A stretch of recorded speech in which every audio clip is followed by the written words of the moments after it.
How much taxes will you pay on your TSP? Wow, that is a loaded gun. It depends on where taxes are headed. Most likely, they're going to go up. Why? Because of the trillions of dollars in national debt that keeps mounting. You may not be aware of this, but the government spends $4.6 trillion a year, but they only take in $3.6 trillion a year as I record. So they're going backwards every year. So where are we going to go with taxes to address this? Probably up.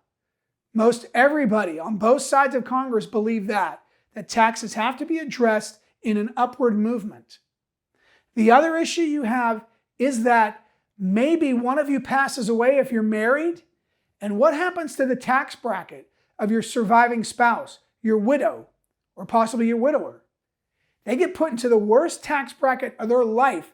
They're now single. You didn't mean to do that to them, but that's what happens. What's the other issue? Well, inside of TSP, most of the TSP is growing taxable.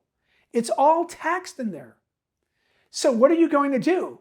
Can you transition your money inside of TSP to Roth TSP? No, you can't do it internally. You have to do it externally. Except for the money that you use with Roth funding every 2 weeks. Otherwise, we all know that the government's match, their 5%, is all traditional. And most people's TSPs, the big bulk, it's traditional TSP. It's tax deferred. Every time you withdraw it, it's taxable. So what's the solution? For most people, they need a tax plan. And that will include a private Roth IRA and a private IRA, which means you're going to take TSP and you're going to roll it over, and you want to get into a position where your assets, at least a big chunk of them, grow tax-free, if at all possible.